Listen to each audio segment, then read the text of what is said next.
Hello guys, स्वागत है आप सभी का एके फिजिक्स कैंपस के इस ऑनलाइन प्लेटफॉर्म में। चलिए आज हम लोग शुरू करने के लिए जा रहे हैं घर्षण वाला टॉपिक का एक नया टॉपिक, जिसमें हम लोग जो पढ़ेंगे उसमें घर्षण, स्थैतिक घर्षण गुणांक एवं गतिक घर्षण गुणांक के बारे में पढ़ने के लिए जा रहे हैं। चलो कहां तक पढ़े थे भाई लास्ट क्लास में, फटाफट बता दो।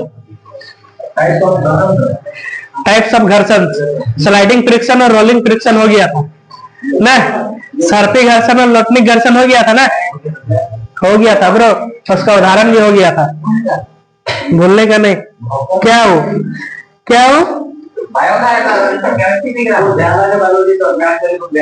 हाँ हाँ समझ रहे। चलो फटाफट में बिल्कुल बात मत कीजिए, please please please please please please बात मत कीजिए, चुप तो हो जाओ यार, पहले चुप तो हो जाओ। चलो तो घर्षण वाला टॉपिक में जो हम लोग शुरुआत किए थे, जिसमें हम लोग समझे थे कि सबसे पहले घर्षण क्या होता है। इसमें हम लोग सबसे पहले बात किए थे कि घर्षण क्या एक संपर्क बल है। जब तक कोई ऑब्जेक्ट किसी दूसरे वस्तु के किसी दूसरे ऑब्जेक्ट के संपर्क में नहीं आता है, कांटेक्ट में नहीं आता है, घर्षण बल कभी भी पॉसिबल नहीं है। तो घर्षण को हम लोग घर्षण बल को एक संपर्क बल भी कहते हैं, कॉन्टैक्ट फोर्स भी कहते हैं। तो घर्षण बल क्या है, एक संपर्क बल है, ये एक प्रकार का विरोधी बल भी है।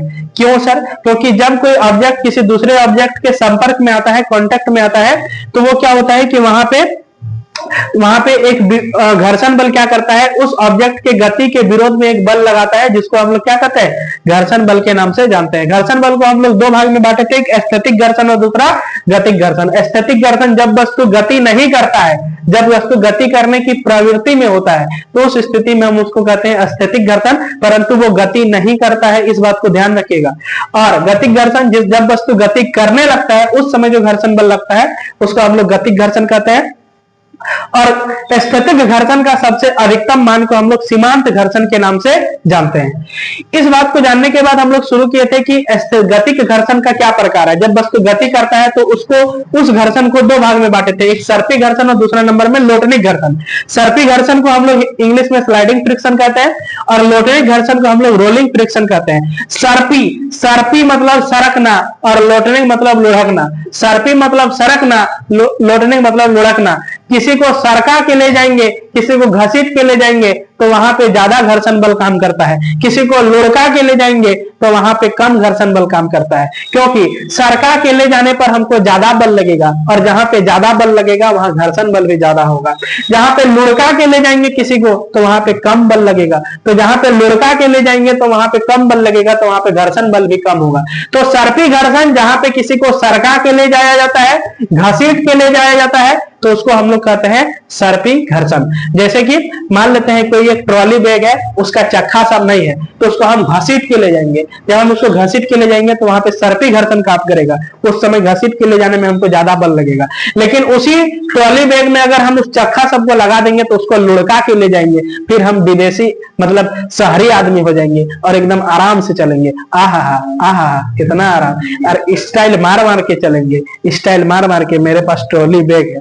और जब तुम्हारा ई नहीं रहेगा, जब तुम्हारा चखा नहीं रहेगा तो माथा में लाद लेगा और ऐसे करके कूली जैसा जाएगा। तो मिनट भर में तुम्हारा दशा बदल सकता है, मिनट भर में तुम्हारा दशा बदल सकता है। तो दशा को संभाल के रखिएगा, और नहीं तो कब दशा बदल जाए कि पता ही नहीं चले। समझा कि नहीं ब्रो? है दशा का मतलब समय मतलब स्थिति, पोजीशन कभी भी चेंज हो सकता है। कभी भी आप कुली बन सकते हैं, कभी भी आप अमीर आदमी बन सकते हैं। अब चलते चलते भैया तुम्हारा चखवा टूट गया और तुम लगाना ही नहीं जानता है, तो तुम कुली बन के चला ना जी, ऐसे करके सब पोज भीतरे घुस गया। और वही तुम नया ट्रॉली खरीदा तो स्टाइल मार के लुढ़का के जा रहा है, तो उस समय तुम अमीर दिखा ना जी, अमीर आदमी है, अमीर आदमी ट्रॉली बैग लेके चलता है। तो कहने का मतलब सरका के ले जाता है तो सर्पी घर्षण, लुढ़का के ले जाता है तो लोटनिक घर्षण। इसके बारे में एग्जाम्पल को भी समझ चुके थे, ठीक है ना। चलिए अब हम आपसे एक सवाल करते हैं, सबसे ज्यादा वहां पे घर्षण बल लगेगा, स्थैतिक घर्षण, सर्पी घर्षण, लोटनिक घर्षण, सबसे ज्यादा कौन घर्षण बल होगा, स्थैतिक, सर्पी या फिर लोटनिक?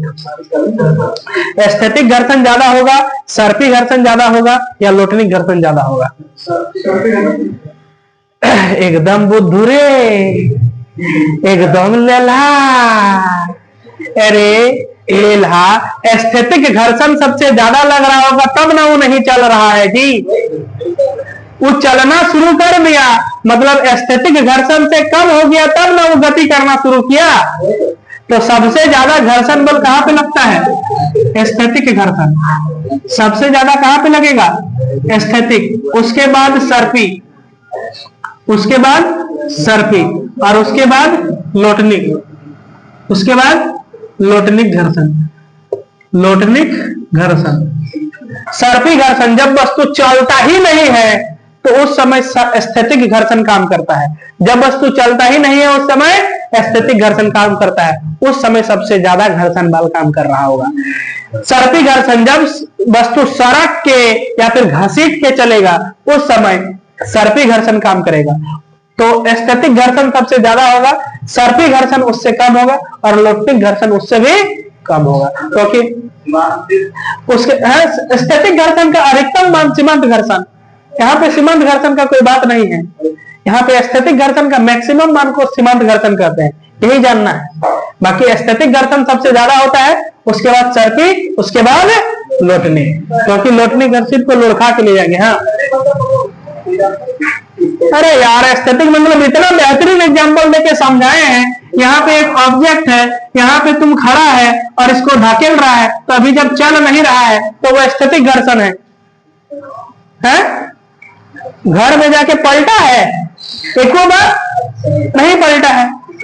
चलिए, तो इतना दूर हम लोग पढ़ चुके थे। इस चीज को नोट करके लिख लीजिए और हेडिंग कीजिए एस्थेटिक घर्षण गुणांक एवं गतिक घर्षण गुणांक।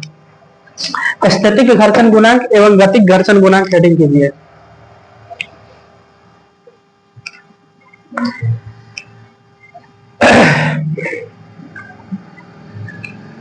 एस्थेटिक घर्षण गुणांक। चलिए फटाफट हम लोग शुरू करते हैं। उम्मीद करेंगे आपको यहां तक बेहतर समझ में आया है। क्या बोला ब्रो? बोर्ड में लिखल है भाई, वाह, बोर्ड में लिखल है coefficient of static friction and coefficient of kinetic friction.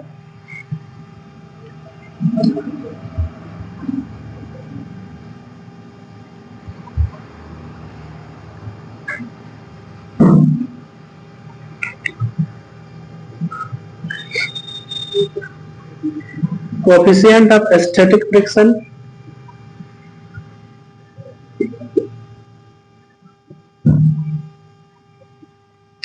हाँ हाँ, क्या बोल रहा है फरमा में जी? हेलो हेलो सर, हाय, क्या कर रहे हैं? क्या कर रहे हैं सर? चलो, एस्थेटिक घर्षण गुणांक लिख के डाल दे दिया। ये वाला अपना नोट करके लिख लेना।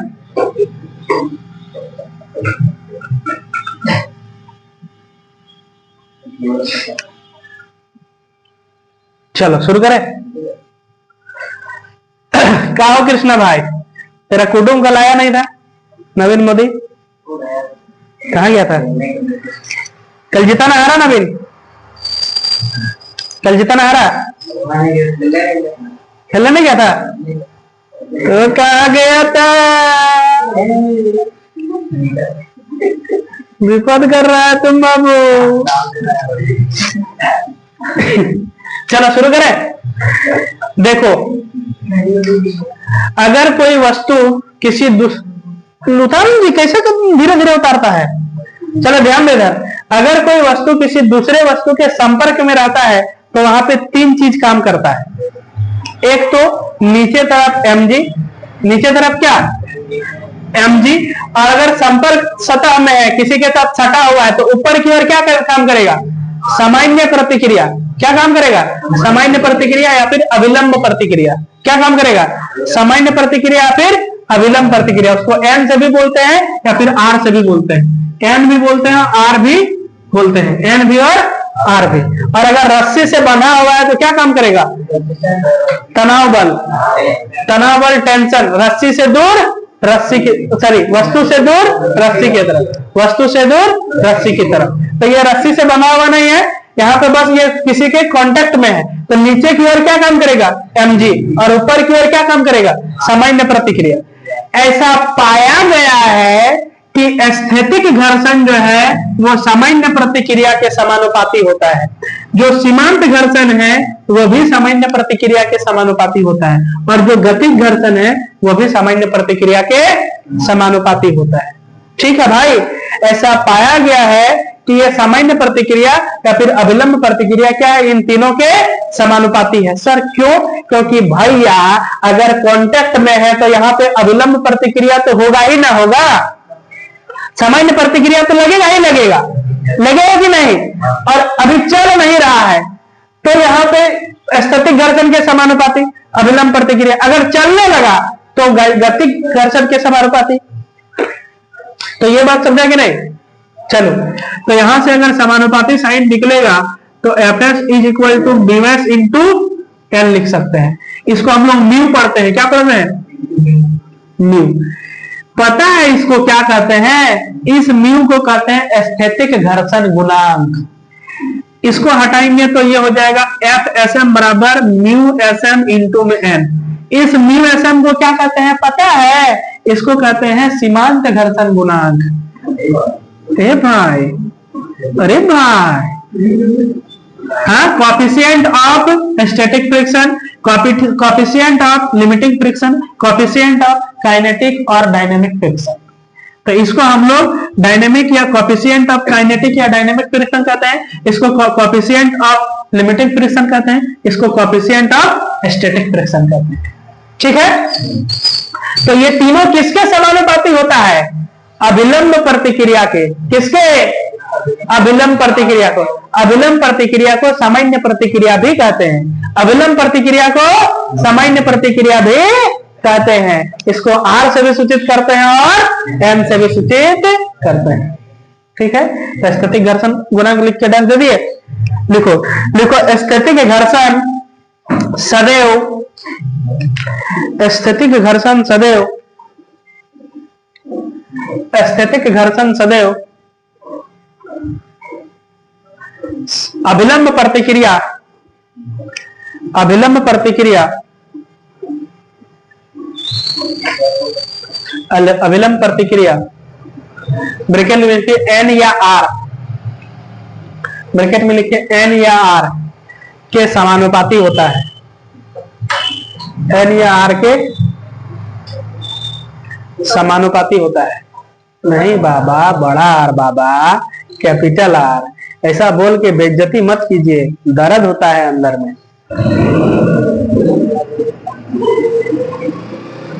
कैपिटल आर बाबा। चलो, हो गया? होता है। इस फिगर को बना लो साइड में, इस फिगर को साइड में बना लो।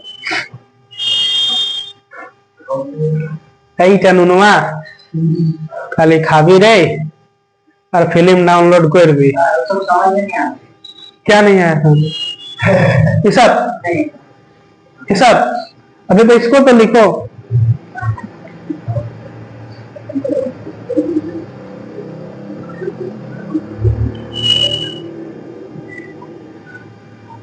हो गया? बन गया? बन गया नितेश बाबा? बन गया? अब लिखो, लिखो Fs is directly proportional to Fn, Fs is directly proportional to n, मतलब Fs समानुपाती n। इस बात को लिखो, Fs समानुपाती n, समानुपाती n। तब Fs बराबर μs n, Fs बराबर μs इंटू में n, तो Fs बराबर μs इंटू में n। समानुपाती साइन हटता है तो इतिहास गवाह है, एक नियतांक आता है, आता है कि नहीं? उसको क्या कहेंगे? μs। ठीक है, क्या नहीं बुझाया बताओ? तो Fs बराबर, कुछ नहीं बुझाया, कुछ नहीं बुझाया। Fs बराबर μs इंटू एन। ठीक है, नहीं बुझाया तो हम समझा देंगे। Fs बराबर μs इंटू एन। लिखो, जहां μs एक समानुपाती नियतांक है, Fs बराबर μs इंटू एन, जहां μs एक समानुपाती नियतांक है। μs इसको कहेंगे, नहीं समझ में आ रहा तो ब्रैकेट में लिख लो, इस साइन को म्यू कहते हैं। माइक्रो नहीं कहते हैं बाबा, म्यू पढ़ेंगे इसको यहाँ पे।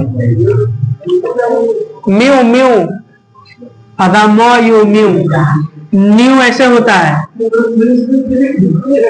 जहां म्यूएस एक समानुपाती नियतांक है, जिसे जहां म्यू एस एक समानुपाती नियतांक है जिसे एस्थेटिक घर्षण गुणांक कहा जाता है।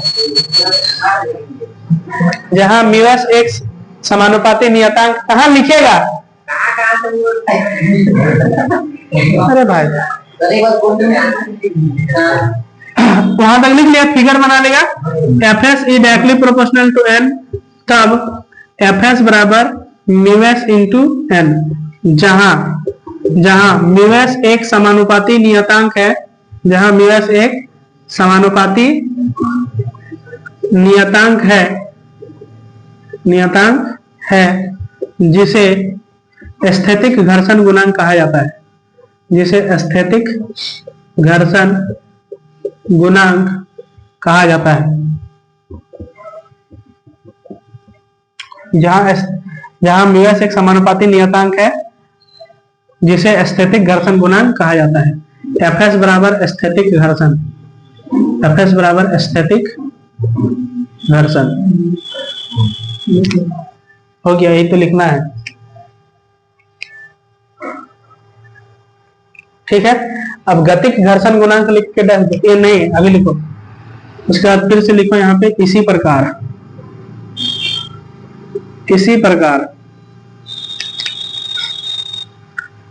एफ एस एम बराबर F S M is directly proportional to M. इसी प्रकार एफ एस एम बराबर F S M is directly proportional to M, तो एफ एस एम बराबर म्यू एस एम इंटू में एम एन, जहां mu S M एक समानुपाती नियतांक है, जहां म्यू एस एम एक समानुपाती नियतांक है जिसे सीमांत घर्षण गुणांक कहा जाता है। सीमांत घर्षण गुणांक कहा जाता है। इसको लिखने के बाद ये वाला लिखो, इसको लिखने के बाद ये वाला लिखो, जिसे सीमांत घर्षण गुणांक कहा जाता है। नहीं समझ में आया तो डोंट वरी, इतिहास गवाह है, जब तक नहीं समझिएगा तब तक हम आगे नहीं बढ़ेंगे।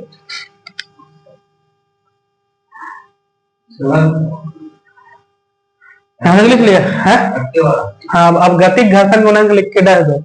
हाँ, तो वही गतिक घर्षण गुणांक, उसको अलग से लिखा दे रहे हैं, अलग से नहीं लिखेगा। यहाँ तक लिख लिया ना? ये वाला पूरा हेडिंग किया है ना? सिर्फ एस्थेटिक घर्षण गुणांक लिखा है, पूरा हेडिंग किया है ना? सब पे पूरा हेडिंग किया है? हाँ, तब ठीक है, तब कोई दिक्कत नहीं है। कंफ्यूजन नहीं हुआ है, डोंट वरी, हम क्लियर कर देंगे। अभी स्टार्टिंग कहाँ हुआ है?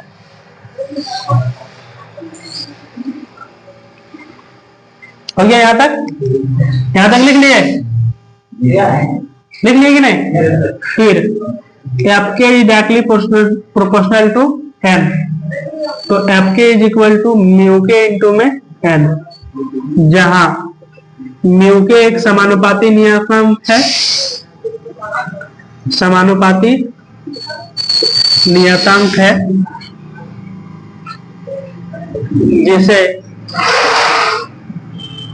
जिसे गतिक घर्षण गुणांक कहा जाता है।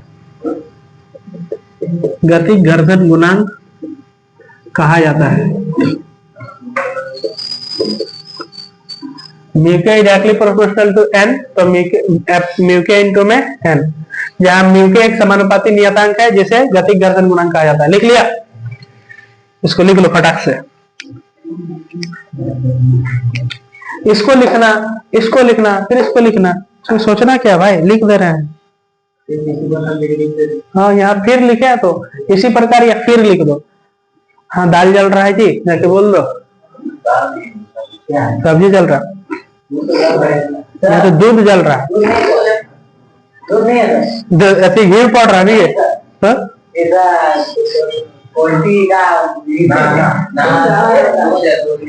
दूध है।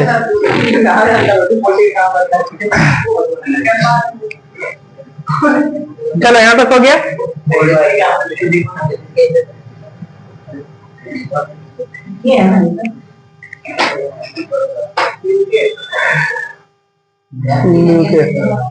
है ये वाला म्यू के एक समानुपाती नियतांक है जिसे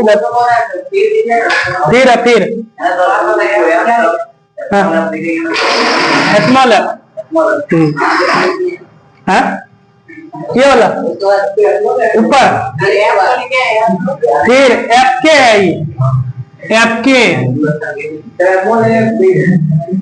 के और ये समानुपाती का साइन है, ये समानुपाती का साइन है। हाँ स्मॉल एफ, सब स्मॉल एफ है। हाँ ये सब स्मॉल एफ है, सब स्मॉल एफ है।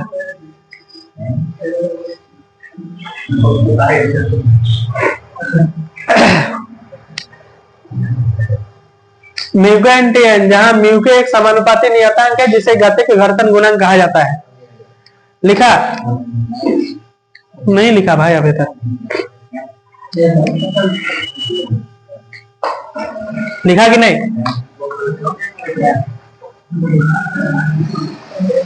हो गया?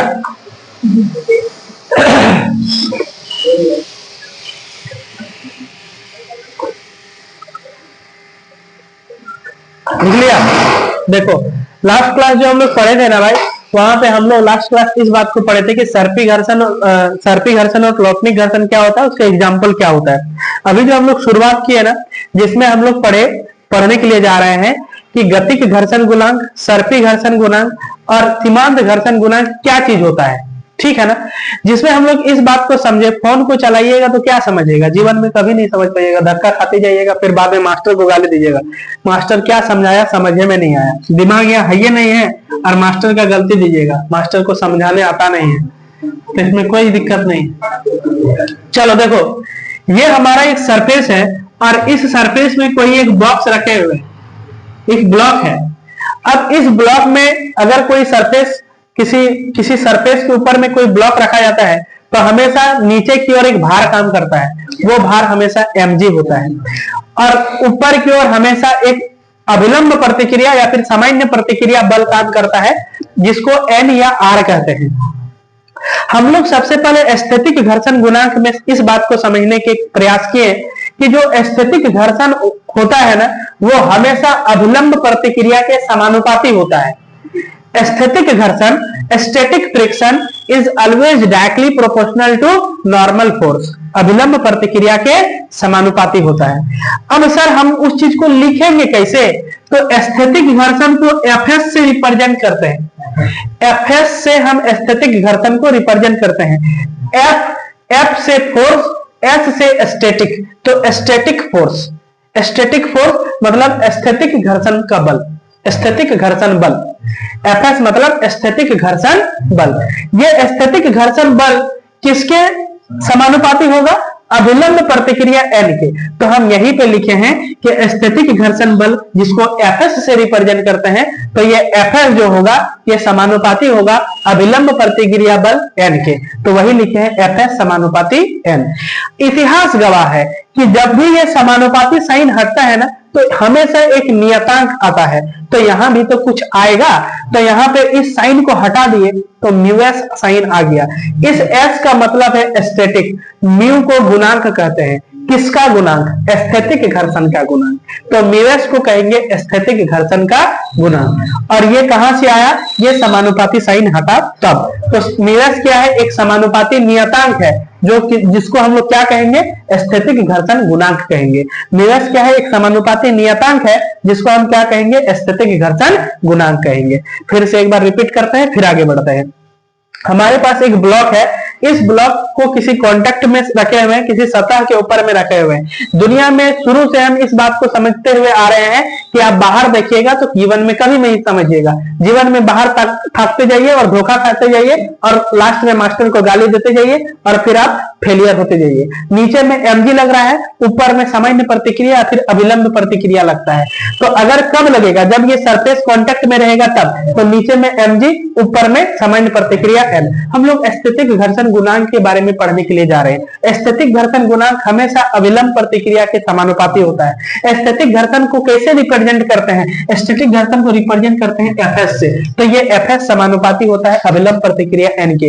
इतिहास गवाह है कि जब भी समानुपाती साइन हटता है तो वहां पे एक नियतांक आता है, उस नियतांक को यहाँ पे म्यूएस कहते हैं। म्यूएस, एस का मतलब होता है स्टैटिक, जिसको स्थैतिक कहते हैं, म्यू को कहते हैं गुणांक। तो स्थैतिक घर्षण गुणांक म्यूएस क्या है? एक समानुपाती नियतांक है जिसको स्थैतिक घर्षण गुणांक कहते हैं। उसी तरह हम लोग जो है सीमांत घर्षण गुणांक है। सीमांत घर्षण गुणांक ये हमारा FSM है। FSM का मतलब समझिए, FSM, M मतलब होता है मैक्सिमम, S मतलब होता है स्टैटिक और F मतलब होता है फोर्स, मतलब स्थैतिक घर्षण का मैक्सिमम फोर्स, स्थैतिक घर्षण का मैक्सिमम फोर्स। इसको हम लोग FL भी लिख सकते हैं, इसको हम लोग FL भी लिख सकते हैं। लिमिटिंग फ्रिक्शन का मैक्सिमम फोर्स, लिमिटिंग को सीमांत घर्षण बोलते हैं, लिमिटिंग फ्रिक्शन को सीमांत घर्षण कहते हैं। तो लिमिटिंग फ्रिक्शन का लिमिटिंग फ्रिक्शन फोर्स या फिर FSM मतलब स्थैतिक घर्षण का मैक्सिमम फोर्स को हम लोग किससे रिप्रेजेंट करते हैं? FSM से। तो ये FSM जो है वो स्थैतिक घर्षण का सीमांत घर्षण, स्थैतिक घर्षण का अधिकतम बल है, जिसके कारण यहाँ पे FSM लिख सकते हैं। FSM लिखे हैं, आप यहाँ पे FL भी लिख सकते हैं। FL is directly proportional to N। Limiting friction force is directly proportional to N। सीमांत घर्षण बल अभिलंब प्रतिक्रिया बल के समानुपाती होता है। तो ये ये जो FSM है ये किसके समानुपाती हो गया? N के समानुपाती हो गया, अभिलंब प्रतिक्रिया बल के समानुपाती हो गया। इतिहास गवाह है जब भी ये साइन हटेगा एक नियतांक आएगा, वो नियतांक यहाँ पे क्या आया? म्यूएसएम। म्यूएसएम मतलब स्टैटिक घर्षण फ्रिक्शन, स्टैटिक घर्षण का अधिकतम मान का गुणांक, स्टैटिक घर्षण का अधिकतम मान का गुणांक। आप यहाँ पे म्यू एल भी लिख सकते हैं, म्यू एल इंटू में एल, म्यू एल इंटू में एन। मिस म्यू एल को क्या कहते हैं? Limiting friction coefficient of limiting friction, सीमांत घर्षण गुणांक। तो ये म्यू एस एन को क्या कहते हैं? सीमांत घर्षण गुणांक। म्यू एस एन को क्या कहते हैं? सीमांत घर्षण गुणांक। ये भी एक क्या है? समानुपाती नियतांक है जो ये प्रोपोर्शनल साइन हटने पर आता है। उसी प्रकार से हम लोग गतिक घर्षण गुणांक पढ़े। गतिक घर्षण गुणांक क्या होता है कि ये भी जो होता है ना, ये अभिलंब प्रतिक्रिया के समानुपाती होता है। तो ये साइन हटेगा तो यहाँ पे सब में, यहाँ एस था तो म्यू एस आया, यहाँ एस एम था तो म्यू एस एम आया, यहाँ एफ के है तो यहाँ म्यू के आया। इस म्यू के को क्या कहेंगे? ये भी एक समानुपाती नियतांक है जिसे हम लोग जो है गतिक घर्षण गुणांक के नाम से जानते हैं। तो इस तरह से हम लोग इस टॉपिक को क्लियर किए। अब बताइए आपको यहाँ पे कहाँ डाउट है? डाउट है तो फिर से रिपीट कर देंगे। पूछिए, पूछो जी, कहाँ डाउट है? बोलो जी, बोलो परवीन भाई, कुछ दिक्कत है? पांडे जी, अरमान, बोलो जी। हाँ हाँ, सब स्मॉल है। तुम बताओ जी, तपन भाई, कोई दिक्कत है? पर्दा लगा दो, पर्दा लगा दो, लाइट पूरा रिफ्लेक्ट कर रहा होगा। हाँ? चलो, तो अब हेडिंग कीजिए घर्षण कोण एवं विराम कोण। लिखिए घर्षण कोण एवं विराम कोण किसे कहते हैं? इसके व्यंजक को प्राप्त करें। घर्षण कोण एवं विराम कोण किसे कहते हैं? इसके व्यंजक को प्राप्त करें। बोलो भाई, हमको पूछो। घर्षण कोण एवं विराम कोण किसे कहते हैं? घर्षण कोण, कोण कोण एंगल। गुस्सा नहीं आएगा भाई, सुनाई नहीं दे रहा है? घर्षण कोण एवं विराम कोण किसे कहते हैं? इसके व्यंजक को प्राप्त करें। इसके व्यंजक को प्राप्त करें अथवा करके लिख लो कि घर्षण को सिद्ध करें कि घर्षण कोण विराम कोण के बराबर होता है। अथवा करके लिख लो कि सिद्ध करें कि घर्षण कोण विराम कोण के बराबर होता है। सिद्ध करें घर्षण कोण विराम कोण के बराबर होता है। सिद्ध करें घर्षण कोण विराम कोण के बराबर होता है।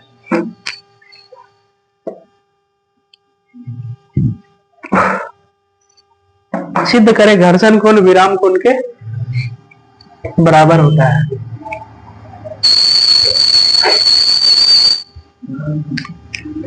सिद्ध करें घर्षण कोण विराम कोण के बराबर होता है।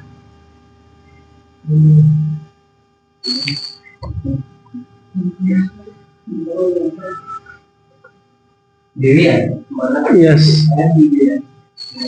बहुत बेबी है।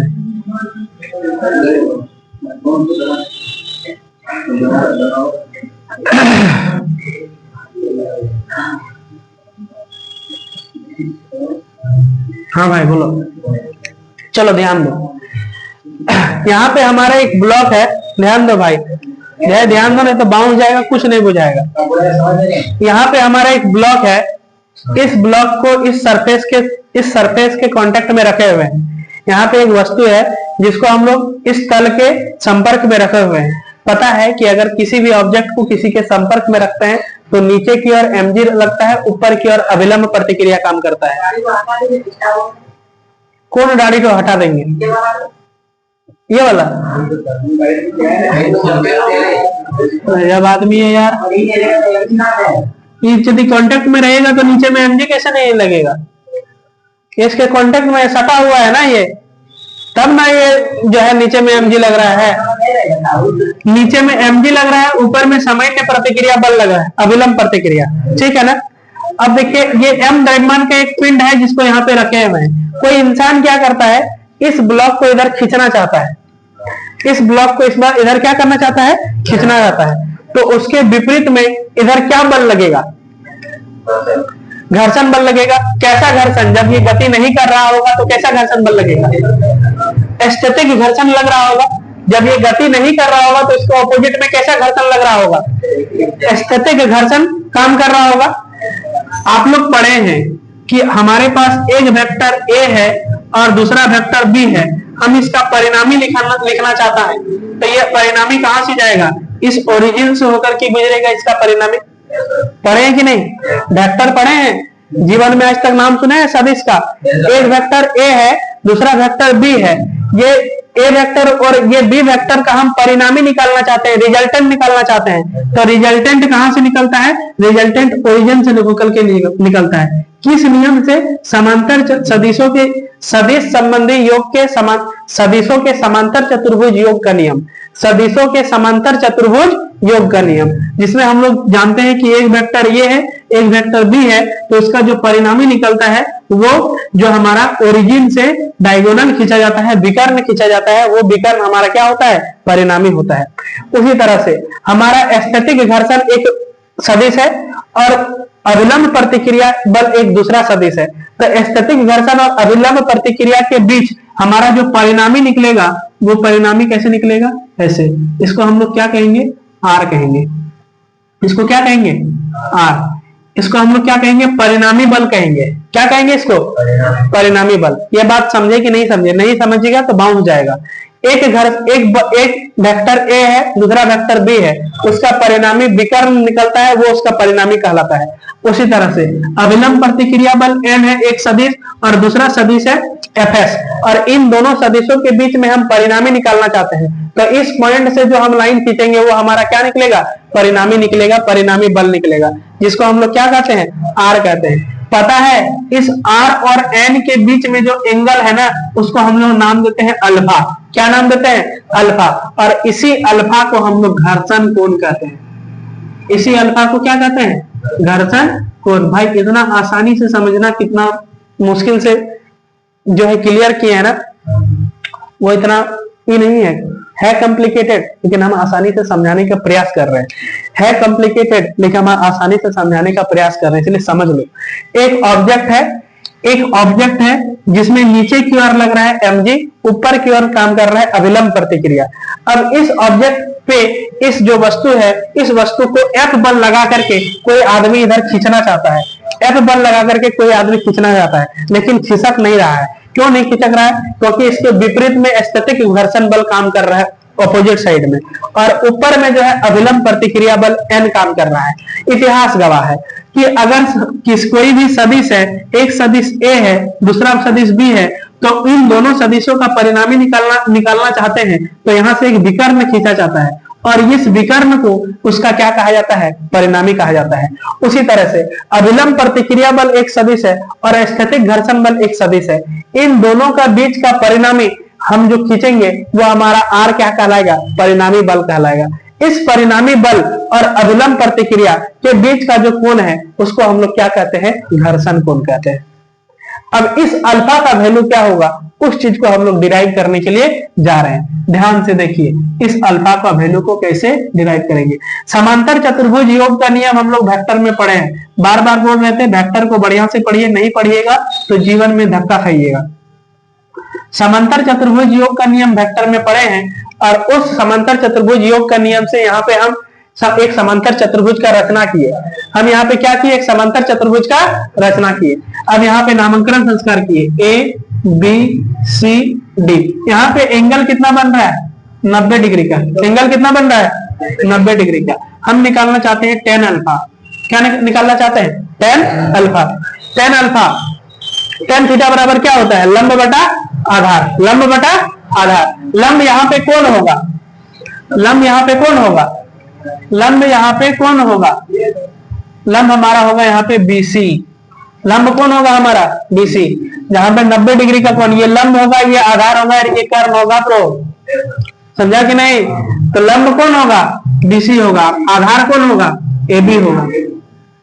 आधार कौन होगा? AB होगा। और BC किसके बराबर है? हम बोल सकते हैं कि BC जो है ना, जो BC है वो AD के बराबर है। समांतर चतुर्भुज के सम्मुख भुजाएं आपस में बराबर होते हैं। समांतर चतुर्भुज के सम्मुख भुजाएं आपस में बराबर होते हैं, तो BC किसके बराबर हो जाएगा? AD के बराबर हो जाएगा। तो हम बोल सकते हैं कि tan अल्फा बराबर AD बटा AB। AD बटा AB। चलिए tan अल्फा बराबर AD मतलब ये, इसको हम लोग क्या, यहाँ पे कौन सा बल काम कर रहा है? AD में कौन सा बल काम कर रहा है? FS। तो FS। और AB में कौन सा बल काम कर रहा है? अभिलंब प्रतिक्रिया बल N। AB में कौन सा बल काम, एक थोड़ा ध्यान नहीं है, जीवन में कभी नहीं सीख पाएगा, जीवन में कभी नहीं सीख पाएगा। ये हमारा AB क्या है? अभिलंब प्रतिक्रिया बल N। अभी हम थोड़ा देर पहले आपको बताएं कि FS बराबर हम लिख सकते हैं म्यूएस इंटू N। लिख सकते हैं कि नहीं? म्यूएस इंटू में N, तो यहाँ पे लिख देंगे म्यूएस इंटू में N, और नीचे में कितना है? N है। N से N कैंसिल हो जाएगा, तो म्यूएस बराबर क्या होगा? tan alpha. म्यूएस बराबर tan अल्फा। अब हम लोग देखेंगे विराम कोण। हमको प्रूव करना है कि अल्फा और थीटा आपस में क्या होना चाहिए? घर्षण कोण और विराम कोण क्या होना चाहिए? आपस में बराबर होना चाहिए। घर्षण कोण और विराम कोण क्या होना चाहिए? आपस में बराबर। उसको हम लोग प्रूव करेंगे। इसको मानिए समीकरण नंबर 1। चलिए घर्षण कोण लिख के डाल दीजिए और परिभाषा लिखिए, और उसके बाद फिर हम इसे उतारिए, फिर विराम कोण में आएंगे। घर्षण कोण लिख के डाल दीजिए। घर्षण कोण लिख के डाल दीजिए।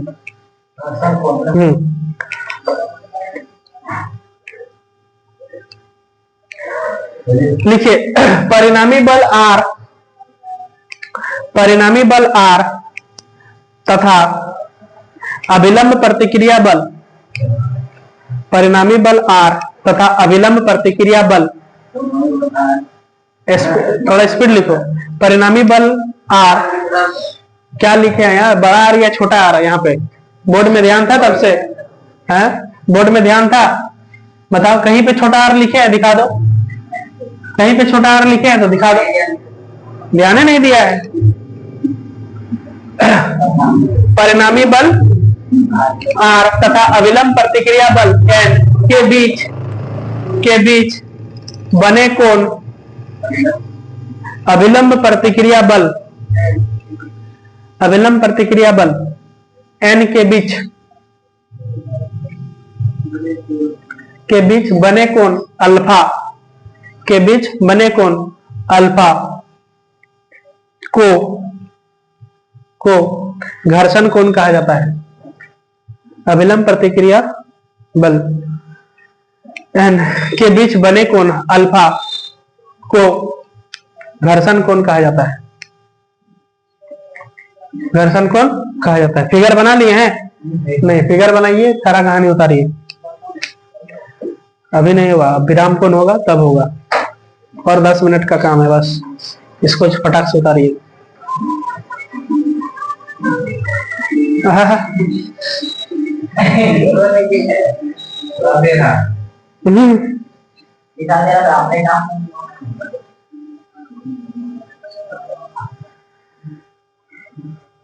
का हो बाबा, पूरा फॉर्म में बा? शादी ब्याह में छोटा में डांस करते थे, आजकल उतना नहीं करते, फिर भी करते हैं, ऐसा बात नहीं है। मस्ती के टाइम मस्ती करो यार, उसमें गुमसुम रहेगा, उसमें मुंह बना के घूमेगा, ये कोई मतलब थोड़ी है। समय के हिसाब से बदल जाओ।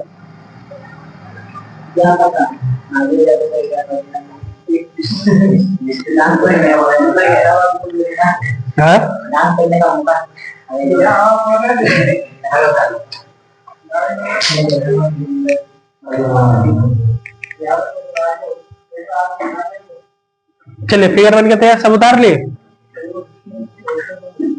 फटाफट उतारिए, फटाफट उतारिए।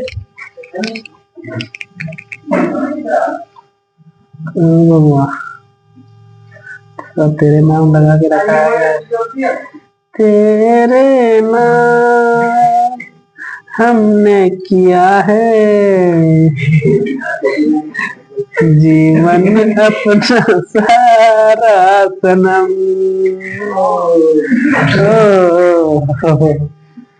प्यार बहुत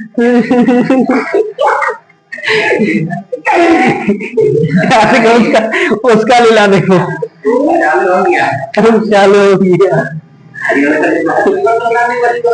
हाँ उसको उतारो फटाक से, हैं? रवि जब शुरू हो जाएगा ना तो इसको रोकना बड़ा मुश्किल है भाई, डेंजर।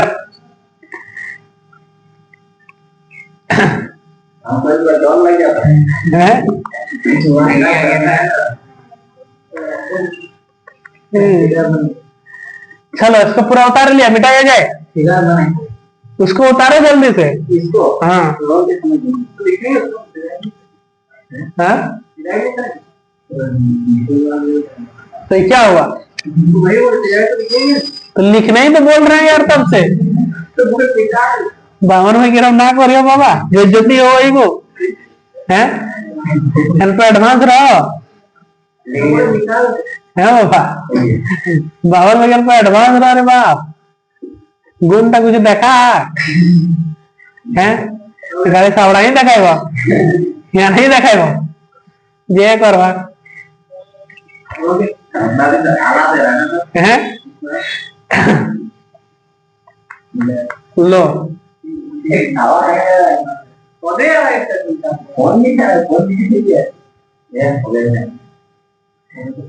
चलो आगे बढ़े, अब विराम को उनको कंप्लीट करते हैं फटाफट, और दोनों को इक्वल दिखा देते हैं। कितना टाइम हो गया? 10 मिनट में हो जा रहा है, 10 मिनट में हो जा रहा है।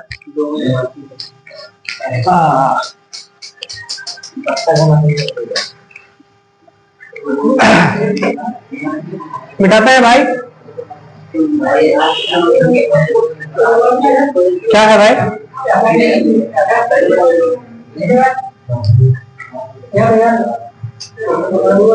एफएस बराबर म्यूएस इंटू एन, ये वाला पढ़े हैं, वो वाला रिकॉल कराया वही वाला है कि एफएस बराबर म्यूएस इंटू एन। थोड़ा देर पहले नहीं लिखे, अभी लिख सकता है साइड में। इस एफएस की जगह क्या लिखे? म्यूएस इंटू एन, वही चीज यहाँ पे लिखे, समझा कि नहीं? चलो अब विराम को उनको लिखते हैं फटाफट।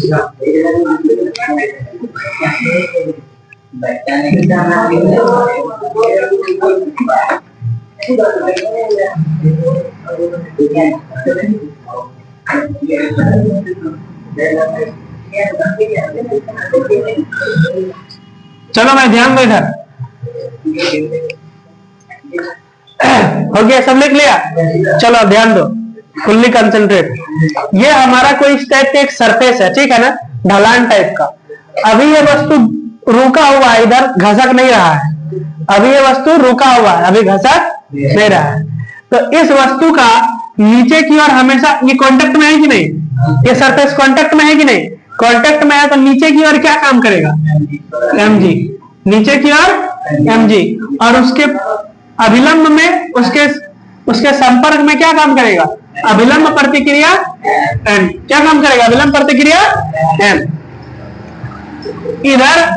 इधर इसको चलने नहीं दे रहा है, तो इसको अपोजिट में कौन लग रहा होगा, Fs लग रहा होगा, कौन लग रहा होगा, Fs को क्या कहते हैं, Fs को क्या कहते हैं, static friction force, static friction force. ठीक है, अब देखो किसको करने, व्यायाम को, इस चीज को समझ लो।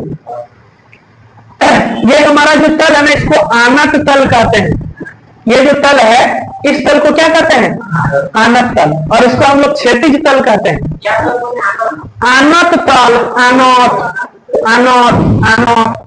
तो ये हो गया हमारा आनत तल, और ये हमारा क्षैतिज तल है। आनत तल और क्षैतिज तल के बीच के कोण का, आनत तल और क्षैतिज तल के बीच के कोण का वह अधिकतम मान जिसका थोड़ा सा अधिक होने से ही ये घसक जाएगा, तो उस कोण को विराम कोण कहते हैं। ये जो थीटा है ना, ये थीटा मान लेते हैं 20 डिग्री है, 20 डिग्री है। अगर 20.0001 डिग्री भी हो जाए तो ये पिंड नीचे की ओर घिसक जाएगा। तो ये सबसे मैक्सिमम एंगल है, इससे थोड़ा सा अधिक हुआ तो ये पिंड क्या होगा, नीचे की ओर घिसक जाएगा। उस मैक्सिमम एंगल को हम लोग क्या कहते हैं, विराम कोण कहते हैं, एंगल ऑफ रिपोज। इसको क्या कहते हैं, एंगल ऑफ रिपोज। उसको क्या कहते हैं, एंगल ऑफ फ्रिक्शन। इसको क्या कहेंगे, एंगल ऑफ रिपोज। विराम कोण को इंग्लिश से कहते हैं एंगल ऑफ रिपोज। क्या कहते हैं, angle of repose, angle of repose. अब देखो, हाँ सर बोलिए। हाँ हाँ हाँ हाँ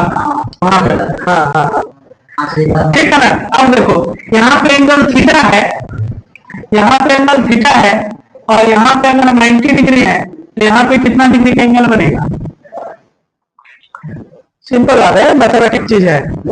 त्रिभुज के तीनों कोणों का एरिया कितना होता है, 180। ये थीटा है, ये 90 है, तो ये कितना होगा, 90 माइनस थीटा। थीटा से थीटा कर देगा 90, 90 180 हो जाएगा। त्रिभुज के तीनों कोणों का एरिया 180 हो गया। देखो इस यहाँ से यहाँ के बीच में जो एंगल बन रहा है वो 90 डिग्री का बन रहा है। इसके और इसके बीच में जो एंगल बन रहा है वो कितना डिग्री का बन रहा है, 90 डिग्री का बन रहा है। ठीक है ना। तो अगर ये 90 माइनस थीटा है तो ये कितना होगा, ये थीटा होगा। ये 90 माइनस थीटा है तो ये कितना होगा, थीटा होगा। तब जब थीटा थीटा कचेगा तो 90 बचेगा, तब ये पूरा कोण 90 डिग्री होगा। दैट मीन्स ये वाला कोण कितना है, 90 डिग्री, थीटा कोण। ये वाला कोण कितना है, थीटा, और ये कितना है, 90 माइनस थीटा। इस दोनों को जोड़ देंगे तो थीटा थीटा कर जाएगा, बचेगा क्या, 90। मतलब ये पूरा 90 बन रहा है, समझा कि नहीं। तो ये वाला कोण कितना है, थीटा है। ये वाला कोण कितना है, बस हमको यही समझना था। हाँ, तो ये वाला थीटा हम लोग लाए हैं जुगाड़ करके, ये वाला थीटा हम लोग क्या करके लाए हैं, जुगाड़ करके लाए हैं। ये वाला थीटा हम लोग जुगाड़ करके लाए हैं भाई। ये वाला थीटा हम लोग जुगाड़ करके, ऐसा काम है। देखो क्या काम है, ये हमारा एक कोण है, जिस कोण एंगल बनता है उधर कौन लेते हैं या साइन लेते हैं, जिस एंगल बनता है उधर क्या लेते हैं, तो इधर क्या होगा, mg cos थीटा, इधर होगा mg cos थीटा। अगर उसका ऑपोजिट में क्या होगा, mg sin थीटा। तो इधर क्या काम करेगा, mg sin थीटा। ठीक है। तो इधर इधर इस ओर कोण बनाना है, इस ओर कोण बना, इधर से कोण बना mg cos थीटा, और उसके विपरीत में क्या होगा, mg sin थीटा। mg इस थीटा से इस थीटा से, इधर mg cos थीटा और इधर उसके विपरीत में mg sin थीटा। ठीक है, अब देखो भाई घर में जब तक नहीं करेगा, अब देखो n जो है वो किसके बराबर होगा, mg sin थीटा के बराबर होगा। m किसके बराबर होगा, mg sin थीटा के बराबर होगा। और ये जो fs है, ये सॉरी n जो है वो n mg cos थीटा है ना, नीचे में क्या है, mg cos थीटा, तो n जो है वो mg cos थीटा के बराबर होगा। और जो fs होगा तो fs किसके बराबर होगा, mg sin थीटा के, mg fs किसके बराबर होगा, mg sin थीटा के बराबर है। डिवाइड दो, इसको मैंने समीकरण 2, इसको मैंने समीकरण 3, डिवाइड इक्वेशन 1 इक्वेशन 2 बटा इक्वेशन 3, डिवाइड क्या होगा, n बटा 9, 3 को 2 से डिवाइड, तो 10 बना है ना, तो 3 को 2 से डिवाइड, fs बटा n बराबर mg sin थीटा बटा mg cos थीटा। mg कर दिया, fs की जगह क्या लिखते हैं, minus into n, ऐसा नहीं है, minus into n बटा में n, और यहाँ पे sin बटा cos क्या आएगा, tan थीटा। ये n और n कैंसिल हो जाता है, minus बराबर क्या आ गया, tan थीटा। अब हम लोग सारा पढ़ लीजिए, minus बराबर tan अल्फा, minus बराबर tan अल्फा, और क्या है, minus बराबर tan थीटा। इधर बराबर है, ये दोनों आपस में बराबर होंगे, और tan अल्फा किसके बराबर हो जाएगा, tan थीटा के, tan अल्फा किसके बराबर होगा, tan थीटा के, tan थीटा बराबर हो जाएगा, तो अल्फा किसके बराबर होगा, थीटा को। अल्फा को क्या कहते हैं, अल्फा को क्या कहते हैं, घर्षण कोण। अल्फा को क्या कहते हैं, घर्षण कोण। थीटा को क्या कहते हैं, थीटा को क्या कहते हैं, घर्षण कोण। हम क्या बोलते हैं, घर्षण कोण किसके बराबर होता है, क्या हो गया,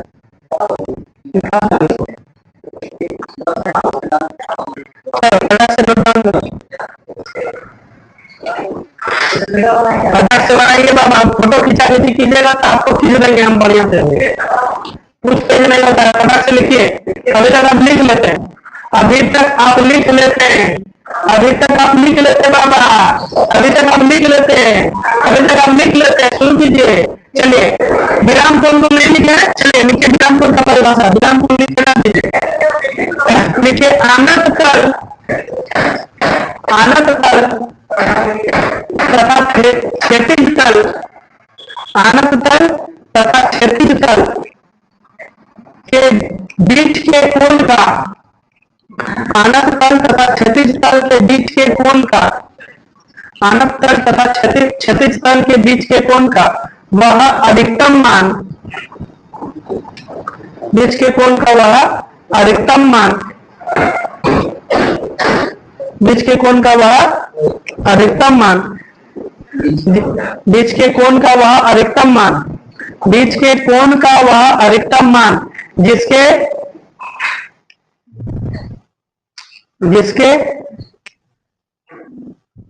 अधिक होने, जिसके अधिक होने से ही, जिसके अधिक होने से ही आनत तल से, जिसके अधिक होने से ही आनत तल से पिंड फिसलना शुरू कर देता है, आनत तल से पिंड फिसलना शुरू कर देता है, फिसलना शुरू कर देता है, विराम कोण कहलाता है, विराम कोण कहलाता है। एकदम हमसे कोई दिक्कत नहीं, विराम कोण कहलाता है। हो गया, चलिए फटाफट में नोट डाउन कर लीजिए, काम कर लीजिए। चलिए ठीक है, रखते हैं जितना ही।